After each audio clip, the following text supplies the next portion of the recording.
Okay. Should we start? Yep. Okay. All right. 5, 4, 3. Oh, for the love. I'm going to shut my door. Just a second. Okay. She is shutting the door. Amy's walking to the door. Now she's shutting the door. And she's walking back. Not quite yet. The door is not shut. I don't see her walking back. She is not walking back. Where is Amy? Where is Amy? Amy shutting the door. And now she's coming back. And here she is. Whee!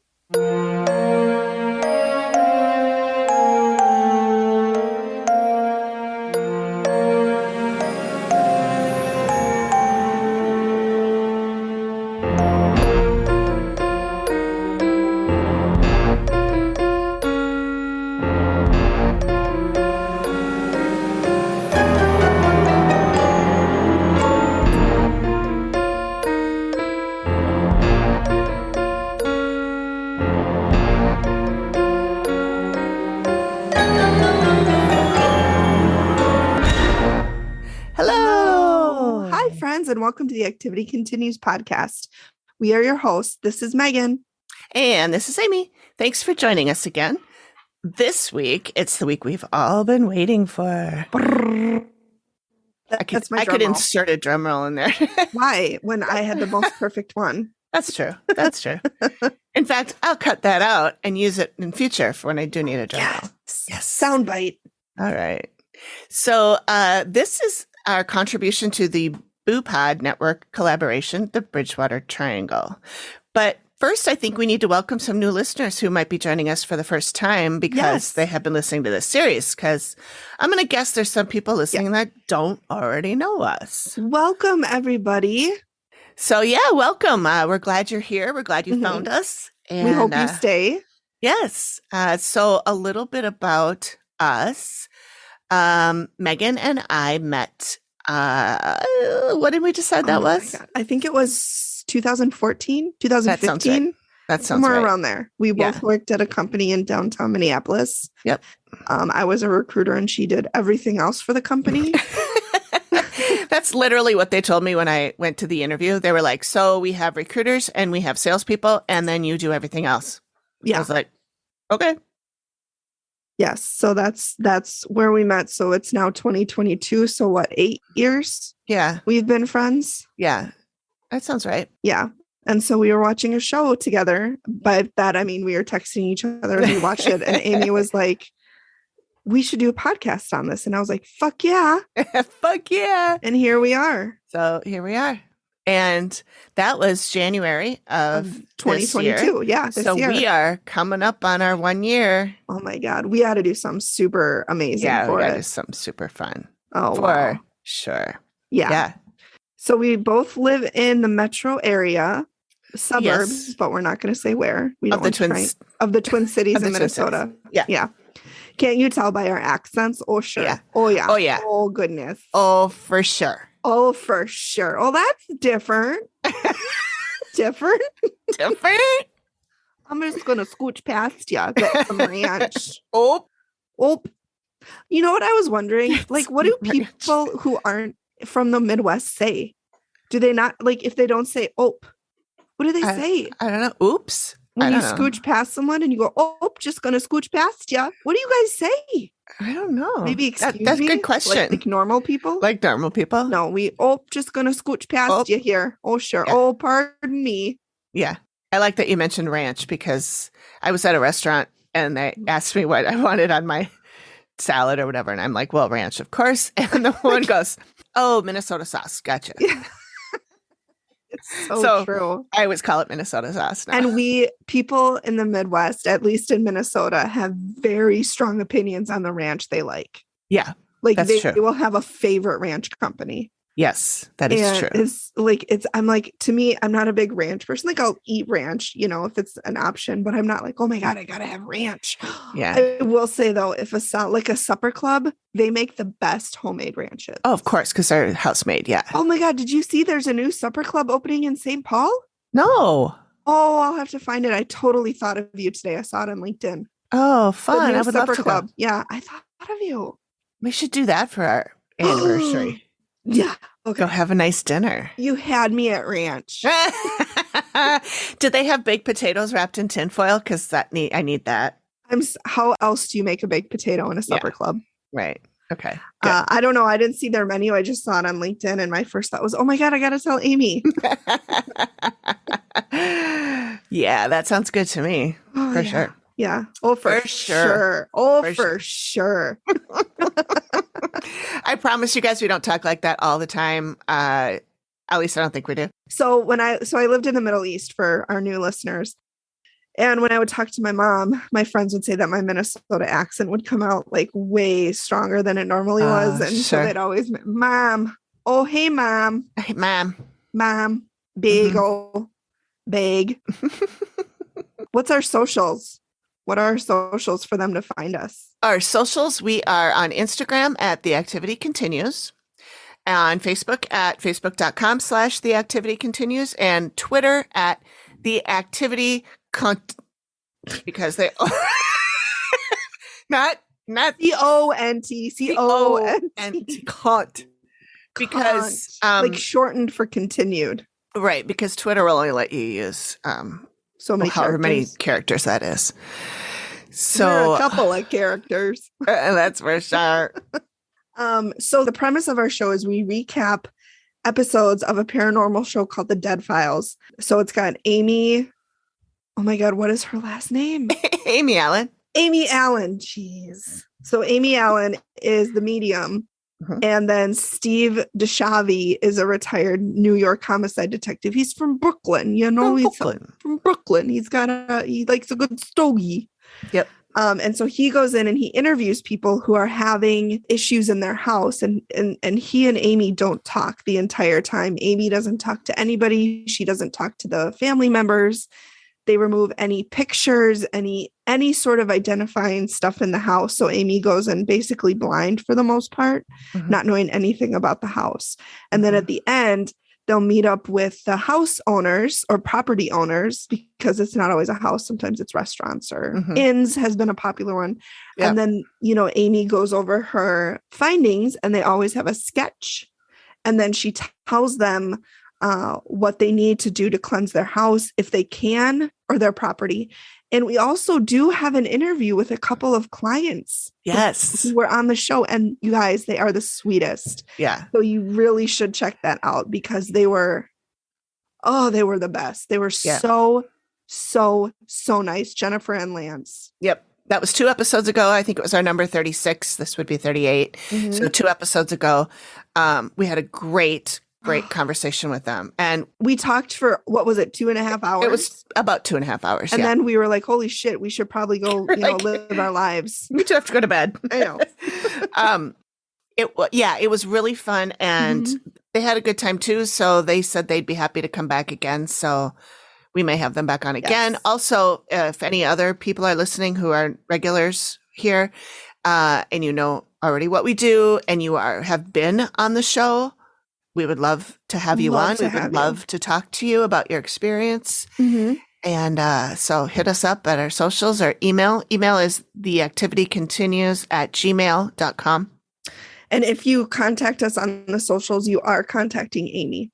Yeah, I'm the one. She literally runs everything. I just show up. That's not true. You guys. Well, you're an admin in the Facebook page. That's true. I am an admin. I'm going to get a t-shirt that says I'm an admin. #admin. So and you guys, the show is it's phenomenal. It's emotional. Yeah. Episodes have made me cry. I've had to stop watching them because they're scary. So maybe don't have your kids watch them. No, maybe not for kids. I don't get as scared by them. I get a little freaked out, but I don't get a lot more brave than me. I don't know about that. Yeah. I mean, maybe watching TV. I don't know how I'd do if I was right there with them. I'd shit my pants. Yeah. Yeah. It's, I mean, the one time I thought that there was a true ghost in my house. I mean, I have had things happen in not this house that I live in now, but the one before. The house I lived in before was in uptown Minneapolis. It was right by the lakes. It was an old Victorian. Oh, it was so neat. Yeah, it was a really, really cool house built in 1876, 1886. And And it was a beautiful old house, and it was hella haunted. Mm-hmm. But it was like nothing scary, really, No. except that there was like, I had, I think it was was it a dream, or did it was like a lucid dream or something, that a ghost was playing the piano. And I woke up thinking, oh my God, they're really down there playing the piano. And I actually got really scared. Yeah. But they weren't. I mean, or if they were, they stopped. I don't know. But yeah, there were lots. So the other thing we do is we tell stories about our ghosty experiences, and we take listener experiences, listener stories, and we read those or We've have had people, a couple. Yeah.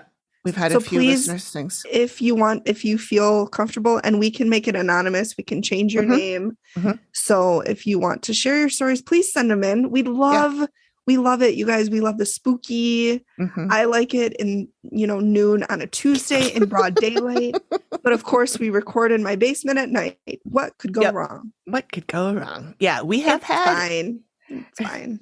It's fine. We've had noises on the recording. We don't always hear them like when we're here doing it, but then when I'm editing it later, I'm like, what the hell is that? And I amplify it, and it sounds like a voice. I mean, one time it was your husband. Yeah, but that's it. It was only that one time. Yeah, but we have heard other things, and we can get to all that, another time. We've already talked about some of it, so, go back and listen. Go back and listen. But anyway, that's the shortened version of what our show. So that gives you a shot of how much Amy has to edit out, because when we chat, we really go off topic. Yeah, but we can. Yeah, it'll take us 35 minutes to do 5 minutes of text. Yeah, So this can be a long one. Yeah. So that's another thing. We're gonna mostly what we do is recaps, and so the idea for our portion of this series was that we were going to find a show and do a recap of it. And I found this show on Epix called Fall River, and it's a 4-part documentary series. And it's about 3.5 hours. It was 4 episodes, and they're about an hour apiece. But anyway, I started watching it. I got a 7-day free trial of Epix. I'm like, it's 4 hours. I can bang this out in a day if I have to. You guys, it's taken me a month to get through it because it is tough. And what Amy did in a month, I did in a day because I'm a procrastinator. And bless Amy's heart, she's like, I could feel your panic over the text when you're like, oh, have you started yet? And I'm like, no, I haven't. Like, you might want to get on that. It took me Amy's 2 like, weeks. It took me 2 weeks, and it's 12 pages, and that's only one part of it. And I'm like, fuck, because this was like literally 2 days ago, Saturday. It was like Friday. Yeah, it was a Saturday. This is Monday the 24th. It was Saturday. No, it was Friday. It's Friday because I think you were at work and you were listening to it. Yes. And you were like, you might want to in get that on Minnesota that. Nice way. Might want to get on that. And I'm like, no, it's fine. And then oh my God. It's a hard watch because there's so many. I mean, Jesus Christ. There's so many people. Like, I was texting Amy earlier and I'm like, did they get the guy at the 7-Eleven that they talked to? Because there's so many talking heads in this. Yeah, it's ridiculous. It's really, I actually made note cards. As I like to do, I made flashcards of everybody. I have a flashcard for Barbara Raposa. I have a flashcard for Carl Davis. Drew. Oh, Carl Davis too. There's 2 Carls. That's another thing. 2 Carls, 2 Allens. Who's Carl Davis? Carl Davis is one of the ones that was in the car when they kidnapped Karen. Oh, right, with Willie according Smith. to Robin's story. Yeah, which we'll get to that. Which version? Anyway, so we're getting ahead of ourselves. We're getting ahead of ourselves as we usually do. But bless you. I also that was a dog. I have 3 dogs. I have 4 dogs, but 3 of them like to hang out with me down here while I'm recording. And one of them likes to chew on squeaky toys, and I took them all away. But now she's huffing behind me. She's really the pissed. one that's the most pain in the dramatic. ass. Yeah. Is that Gracie? That's Gracie. Yeah, of course it is. Why would I even asking? No, she's kind of okay. So my ghost story, maybe. Okay. So John is my husband. And so we have, salt and pepper shakers, as literally every person in America does. And John moves the salt and pepper shakers around like all the time. And so I'm like, John, where's the salt and pepper shakers? We found the salt shaker. shake it like a soul shaker. We could not find the pepper shaker. We looked all over counters, table. We even pulled in between our stove and our fridge. We have this little like island cart that our air fryer sits on. We pulled that out, looked everywhere for it. Couldn't find it anywhere. So John just got like the pepper, the big square pepper thing that you get from the store to fill your pepper shaker. Yeah. And we were using that because John and I are like, it's gone. Like, we have no idea where this thing went. Was it in the mattress? No, it was not in the mattress. That's where her wedding ring was last week. Yeah, that my son lost. It was on the counter by the knife set, which we had looked in. We had looked over there. So I'm like, do we have ghosts? You've got what do they call that? The ones that like to trickster. Like a sprite, like a house ghost, a house fairy. Yeah, house fairy maybe. No, a brownie. Brownie. Is it a brownie that likes to move shit around? I thought it was brownies. I can't keep them all straight. I don't remember. Trickster of some kind. So I swear to you, Amy, we looked in this spot and it was plain as day on the counter. I have had that happen before too. In this house. I didn't have it happen in the old house. But I think I have a house brownie or whatever that is in this house. 100% sure that we looked there. Yeah. Multiple times. And I looked not yesterday, but I think Saturday morning. And I just looked and there it was right on the counter. Yeah. And I said to John, I said, we have ghosts. Yeah. Yeah. And I honestly am wondering if that's what happened to my rings too, because. Well, that's what I was saying. How could your son have put the rings in between the box spring and the mattress? Backstory. I have a wedding and engagement ring that are soldered together. And then for Mother's Day, my husband got me just a plain band. So because my engagement ring is raised, I don't want it to cut my son like when I play with him or change his diaper. And so I got just a plain band with some diamonds on it that's flat. So I took those off because I took a nap. And anytime I sleep, I go to bed, I take my rings off because a jeweler once told me if you sleep with your engagement ring on, over time, the sheets can pull the prongs, causing them to loosen and the diamond to fall out. Really? That's what I was told. So it's got to be true. So I always take them off when I sleep. And so this time I took a nap and my son came in my room and he's 2. And so he was kind of playing around and I was in bed, just he was playing and I wasn't sleeping, obviously, but I was just, on my phone, just kind of watching him every now and then. And I thought he had gotten my rings because they were no longer on the nightstand. I tore this room apart. I looked under the bed multiple times with flashlights. I ran my hand over the carpet. I looked through my laundry basket. I looked in every drawer that was his height. I took the vent off the wall, thinking that he had maybe put it in there. Yeah. It was nowhere to be found. So I told my husband, who was remarkably calm about it, because he was like, oh, we'll find them. And, I'm dreading telling him because you don't want to tell your partner that you've lost your wedding rings. Right.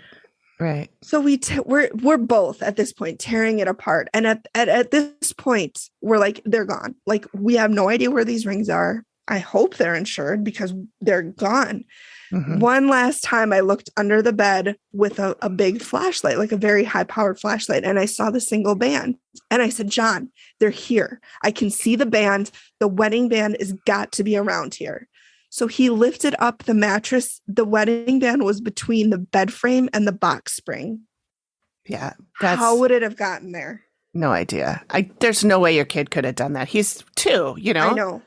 There's no way he would have had to shove it down and push it under the bed spring or the box spring, because it wasn't just at the edge. Like it was way in. So yeah, we have ghosts. There's no other logical explanation. I can't figure out what that could have been.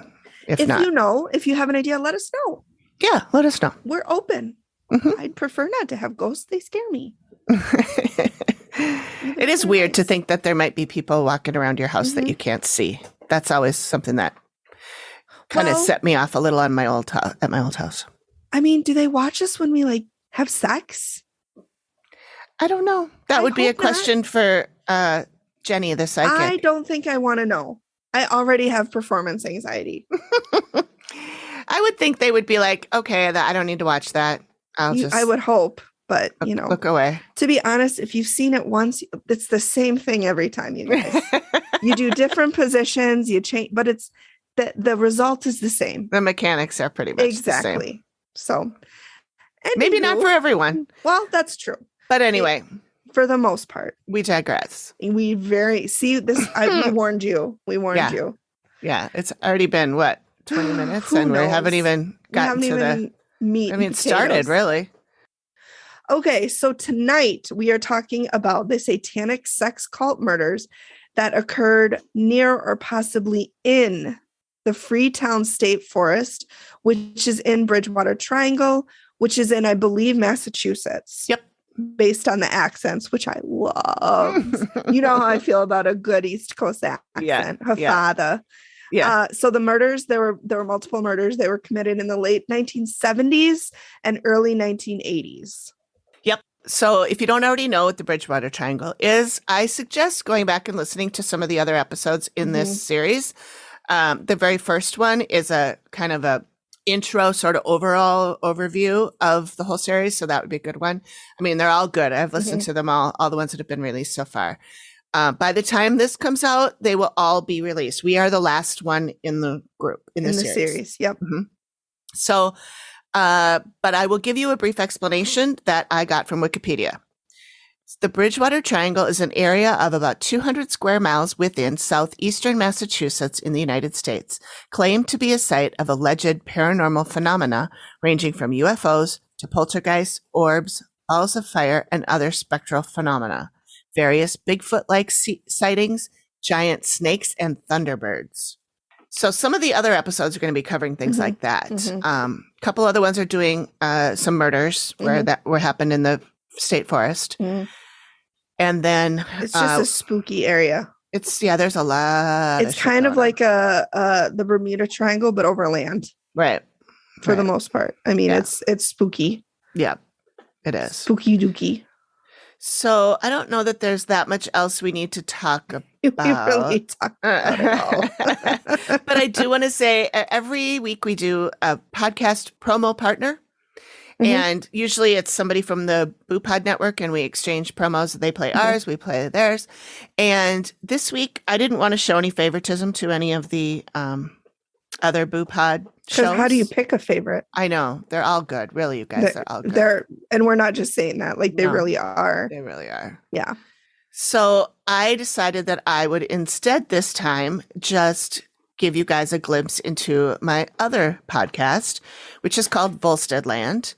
And it's kind of on hiatus right now because honestly, this show takes up a lot of time. And then I had to get a job. Gross. Yeah, I know, right? So I just don't have time to produce 2 shows anymore. But it's a fun show if you're into old-timey true crime.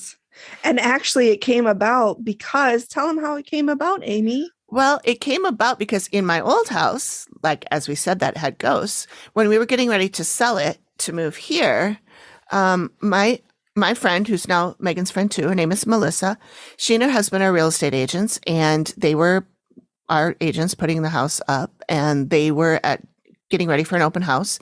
And Melissa, who is sensitive, possibly a medium, basically met a ghost in the house. And I don't want to get too into it because there's an episode about it in the show that you can listen to, but basically she met this ghost, and she said she called me later and she's like, he was kind of like a gangster, a bootlegger or something like that. And she had like a vague idea of what his name is when she was trying to get his name from him.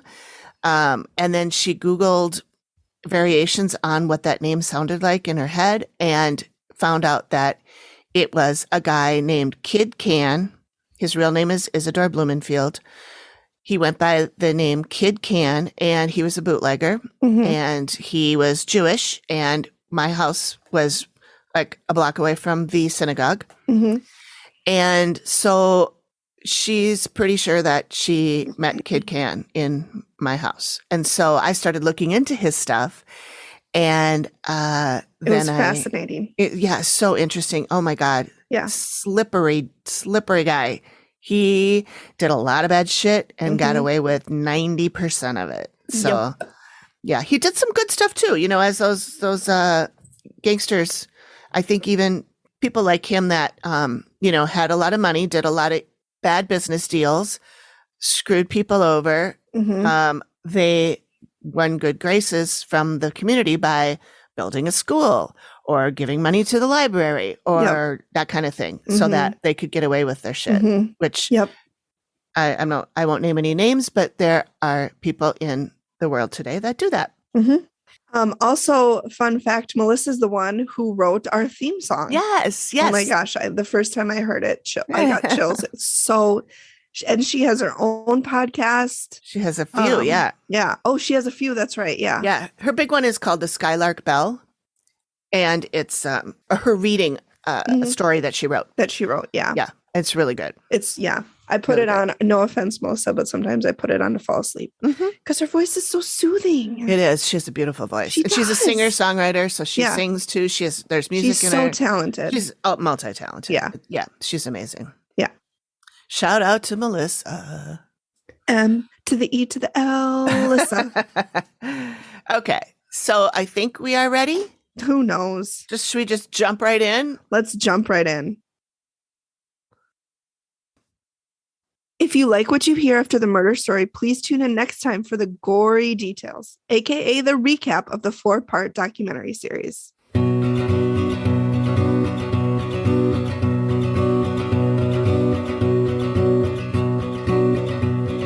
I was a child, I ran for the bins. Been so many downs, so many beds. Now I'm coming down, you'll lower your looks. I was born from woods, deep for your limbs. I'll burn your bones.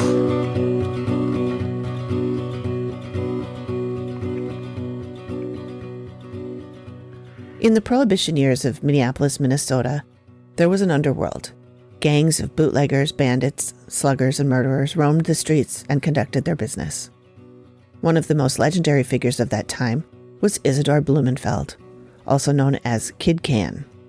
He began as a newsboy and grew into the most notorious gangster Minneapolis has to offer, and either a psychopath or the nicest guy ever, depending on who you ask.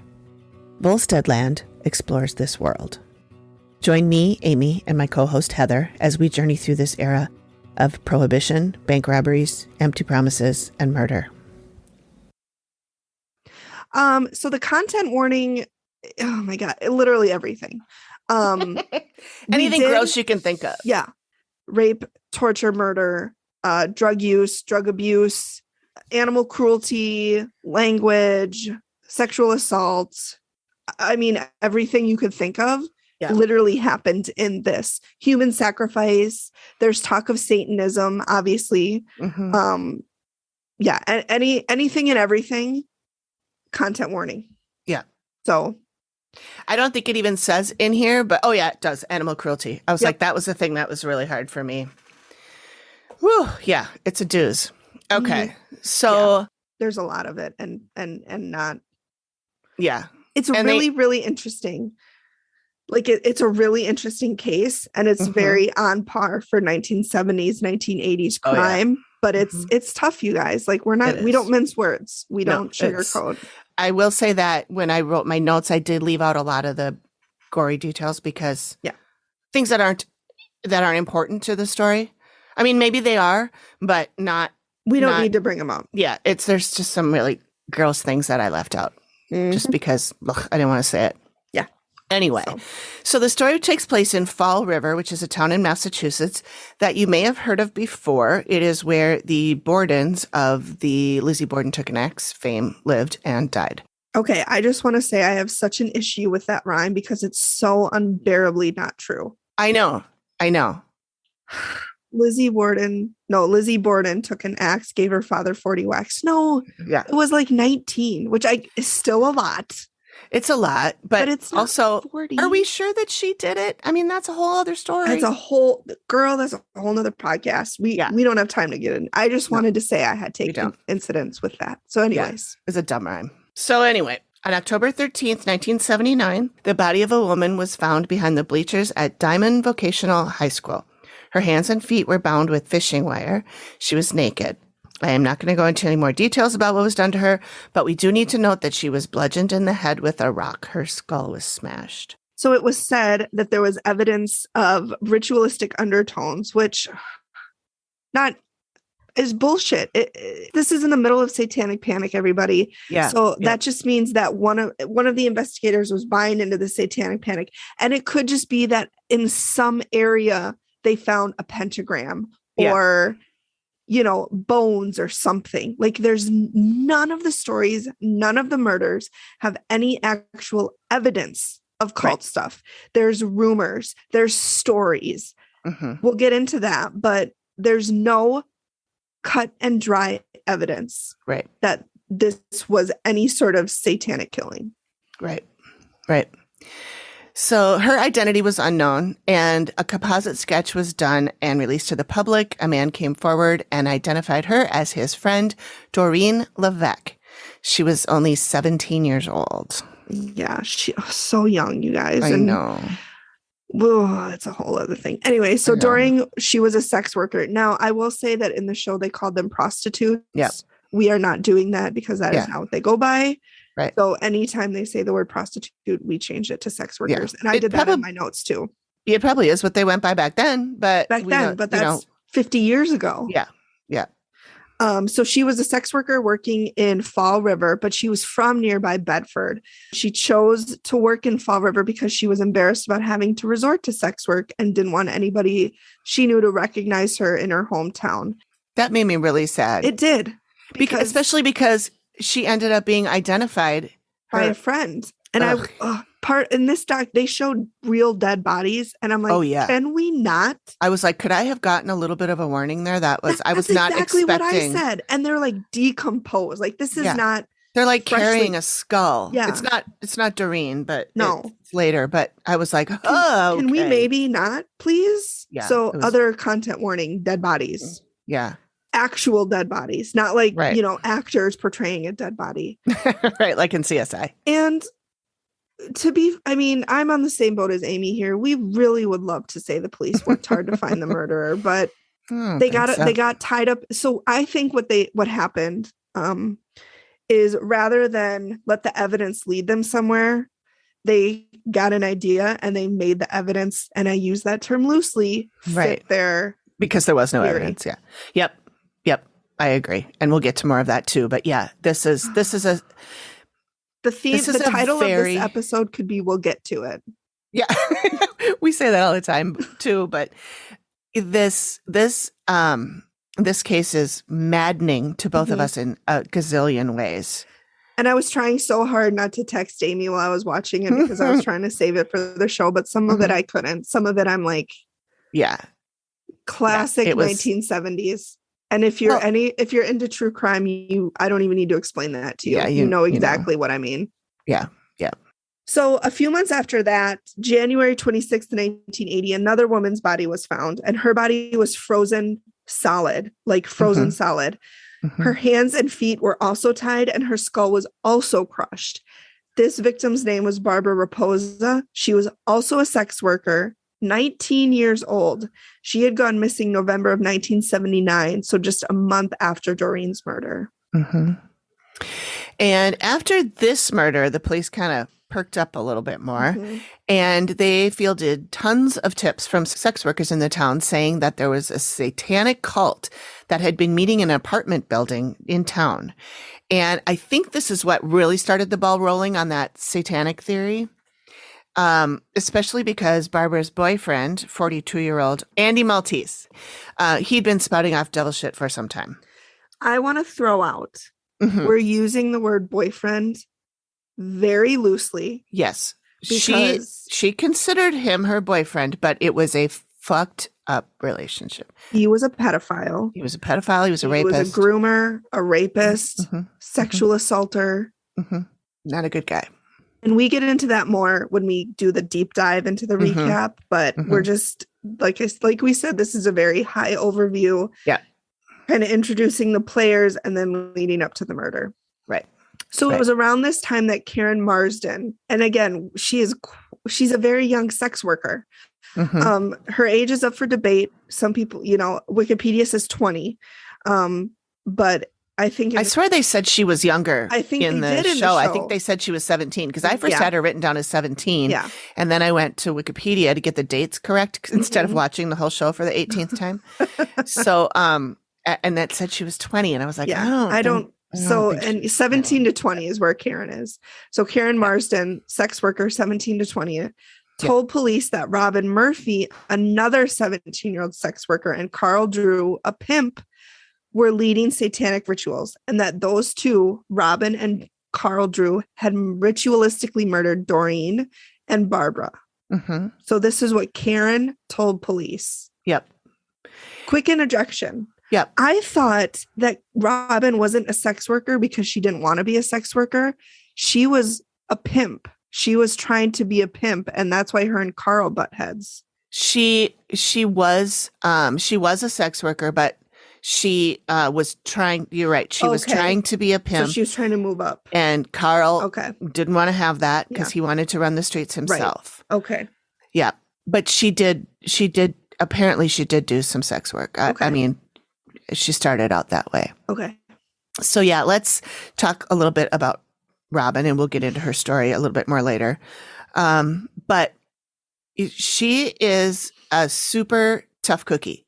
Mhm. She had gotten in street fights, physical street fights, where she's punching like grown men. And one of the cops is telling a story about how she was fighting some guy outside of a bar and like fist fighting him, and he ran away scared from her. Yeah. And Like, then Trish said everybody she was followed scared. him with a beer bottle. Yes, and threw a beer bottle at him. Yeah. You didn't fuck with her. Like, Yeah. that's the end of the story. Yep. Yeah. So a few weeks later, Karen was supposed to meet up with cops again, but she didn't show up. 6 months after that, her body was found. Mm-hmm. However, a little different. She was not found with her hands and her feet tied and her skull crushed. No, only part of her skull was found. Some upper teeth, the top half of her skull. The rest of her never been found. Mm-hmm. That's all they have of her is the top half of her head. Yep. Gruesome, you guys. There was some talk about, I think one of these people said at some point that they burned her body, but again, they change stories like I change pants. Exactly. Yep. It's yeah. Anyway, so yeah, after the investigation, the police decided, as you said before, decided that the murders were committed by Carl Drew and Robin Murphy with help from two other men in the community. But as it turns out, not men that they even hung out with. One of them, Carl Drew, said he didn't even know. Mm-hmm. So the other two are Carl Davis and William Smith, who goes by Willie. Yeah. And that another sex worker named Carol Fletcher was an accessory as she drove the car that they used to kidnap Karen. So the police had been with Karen the night that she went missing. They say she was acting crazy, their words, saying that Carl Drew was going to kill her. So they offered her police protection, like witness protection or not witness protection, but like going into custody. Police custody. Yeah. She would have had to sit in a jail cell. And she refused. Yeah. She instead asked to be taken to a local church so she could talk to a priest because she wanted to get out. She wanted to, they threatened her son. She had a 2-year-old son and she wanted to leave. Right. So the cops dropped her off and never saw her again. And I put in my notes that I call BS on 90% of this story. Again, everybody in this story is fucking lying. All of them. Everybody's every single lying. Person. So they say that they met her. They met her this once, and then she was supposed to show up for the next meeting, and she didn't show up, and then her body was found. But that isn't true because they were with her the night that she was murdered. And I don't know. Yeah. So the story the cops went with is that Karen left the church, wandered around town, met up with Robin Murphy. Then Carol drove up in her rental car with Carl Davis and Willie Smith. And with Robin's help, shoved Karen into the car. I don't know how Carl Drew got into this, because in that scenario, he wasn't even mentioned. And but apparently he was the one that forced. Yeah. Okay. Anyway, there's so much evidence putting him not even in this scene. I know. But anyway, he wasn't there. Anyways, yeah. So, they drove to the woods, the Freetown State Forest, which, as we mentioned before, and if you've heard other episodes in the series, you will know what other kind of shady shit went down in there, and ritualistically murdered her. And again, I won't go into too many details, except that they do say, and Robin said this at one point too, that she slit Karen's throat and pulled out a bunch of her hair. Her hair was found at the scene. And that she did it because Carl Drew forced her to do it, and that she was scared for her life, which again, bullshit, because Robin isn't scared of anybody. She's not scared of anybody. No. Yeah, she's the scarer, not the scaree. Yeah. 17 years old. Yeah. And she's chasing 25-year-old men with beer bottles, trying to hit him in the head. Right. She was not afraid of Carl Drew. No. So when the trial came around, they offered Carol a deal for immunity for testifying against Carl, which she took. Robin also turned state's evidence in order to avoid a first-degree murder conviction, and she was the key witness for the prosecution. She's 100% the reason that Carl is in jail. Yeah, they all said if it weren't for her, he would have. They would have had no case. Yeah, they would have no case. They would have no evidence. Right. And at that time, they didn't know she was a big fat liar, and so they believed everything she said. Yeah. 3 men were indicted for murder, but only Carl went to trial for it. The other 2 men had their charges quietly dropped, probably because everyone knew they were not involved. Yeah, that's Carl Davis and Willie. Yeah, Smith. Carl and Willie. And it goes into detail further on. The prosecuting attorney, what was his name? Pino. Something. Oh, that's the DA. Ronald Pina. Ron Pina. Yeah. It was an election year. And he had lost a lot of murder trials. Yep. And he needed a win. And so what better than to get this win for these gruesomely, there's so many key phrases: satanic, ritualistic, murder, sex work, drugs. There's every key phrase, key word to make something sensational. Yeah. He had to get this in the bag. Yeah. And so they just glommed onto a theory and went with it. Yep.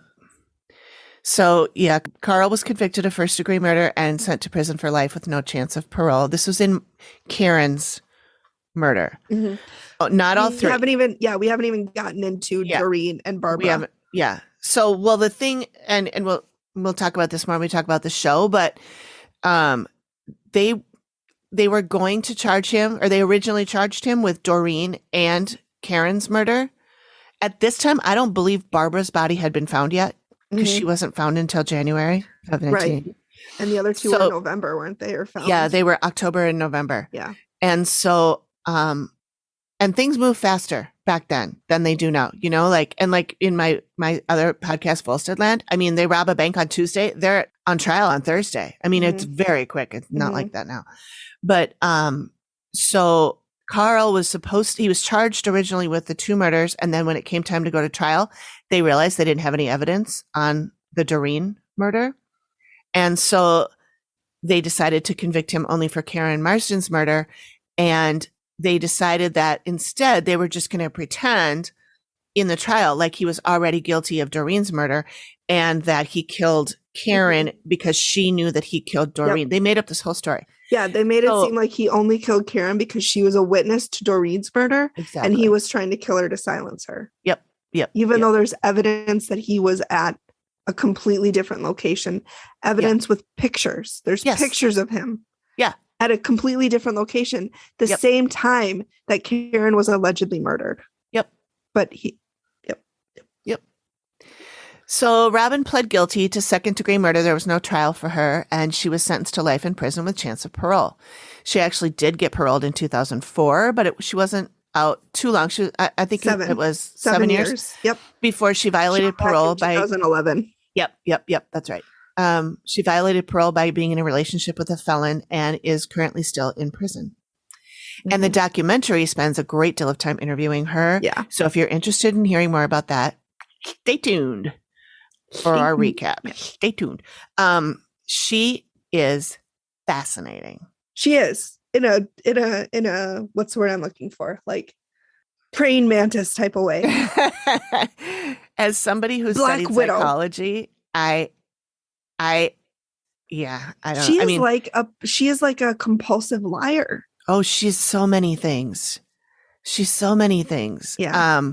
Troubled. I mean, I don't want to have her come after me because my God, she scares the shit out of me. Yeah. But I have to say that she is like one of the guys in the documentary said, one thing about her, she is the smartest person in the entire story.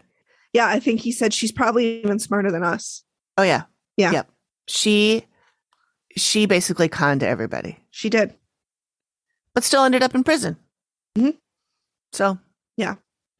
So that's the overview basically of high level. Yeah, super high level. There's so much more that we really want to get into, but we wanted to give you guys like what do they call that in corporate America? The 30-foot view or something. When they say that we're going to look at it, like we don't want to get into the bird's minutia. eye view. Yeah, it gets like that, but I think they use 30,000 feet. Oh. It's corporate speak, that bullshit. Mm-hmm. So we will be talking more about that stuff when we recap the 4-part series. Yeah. So stay tuned because tune in. Shit gets weirder, you guys. Yep. Thank you for joining us, everybody. Yep. We really appreciate it. And thank you especially to our new listeners who are joining us from this amazing series that we're doing. Yeah. I hope you enjoy it. I hope you come back and listen to more. Reminder, the next episode we put out, which hopefully will be next week, is going to be a real deep dive into this 4-part documentary series. We're going to shred it to pieces. Mm-hmm. Just kidding. We are. But and like Amy said, and we said before, the reason we're doing it, we couldn't give it justice in this. We would be here for 5 hours. Yeah. Yeah. And so we'll be here tomorrow for 5 hours. For 5 hours. Yeah. No, be here for 4. We've already got an hour out of the way. That's right. That's right. And then Amy, do you want to give us an Alanism? Yeah. So for those of you who are new here, my dad's name is Alan and he passed away in 2019 and he was a broadcast guy. He was on radio. He was on TV. And I kind of wanted to honor him by each episode, just kind of a nod to him. And one way is that when he was probably the last 10 years of his life, he was slowly going into some kind of dementia or Alzheimer's. It was never exactly diagnosed, but he was saying funny shit for a long time. I mean, he said funny shit his whole life. Mm-hmm. When but when his mind started to go, he said even more funny shit. And we're not making fun of him. He he loved that everybody thought this was funny. And his wife, my stepmom, had a journal that she kept in her purse constantly. And every time he would say something, she'd whip it out and write it down. And when he passed away, I think it was before he passed away, actually, she gave me this Word document that's several pages of all these different goofy things that he said. So we like to end every episode with what we call an Alanism. Because we are wondering if some of the things we're hearing are him. Mm-hmm. And we hope they are. We hope they are. Hey, Dad. Hey, Alan. Say it right into here. Talk right into this microphone. Right there. Make sure that you talk into the microphone. Right. Because not into the back. Not into the back. Go back and listen for that story. I'm smart. That's a good story. Ways. So this one I picked out because because we talked about the Freetown State Forest and it's like a park, I guess. So this is the quote. I love Wolf Park with all its deeks and gusses. I have no idea what deeks and gusses are. I don't even know what Wolf Park is. I mean, it must be in the Twin Cities here maybe somewhere. Deer and geese. Maybe. Deeks and gusses. So that's the kind of thing that he did is he switched words up like that. And then he would just say it and then we'd all be like, okay. Sure, Dad. So, There was something that I had a thought and I wanted to tell it to you. Like literally right now, and I just forgot it. Is it about a park? Is it No. about I don't know what it was deer, about. geese? If it comes to me, I'll text you. Like, Okay. and I'm sure I'll text you in 5 minutes with Like 20 something minutes, that yeah. you need to know. 20 minutes. You're so funny. Like, it'll take that long. Yeah. We got to send each other some TikToks before we go to bed anyway. That's my love language is TikToks. I know. Well, thanks All for right. listening, everybody. Yep. Bye, Thank guys. you. Bye.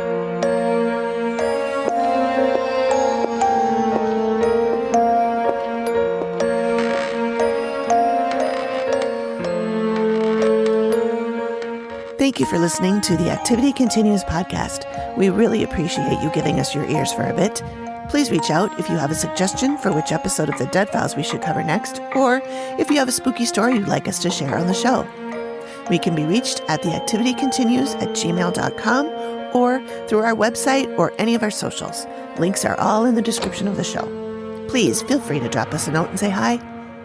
And join us next time when the activity continues. The Activity Continues is produced by me, Amy, at Collected Sounds Media and is part of the independent Collected Sounds podcast network. We are also proud members of the BooPod Network of super cool podcasts. Nailed it.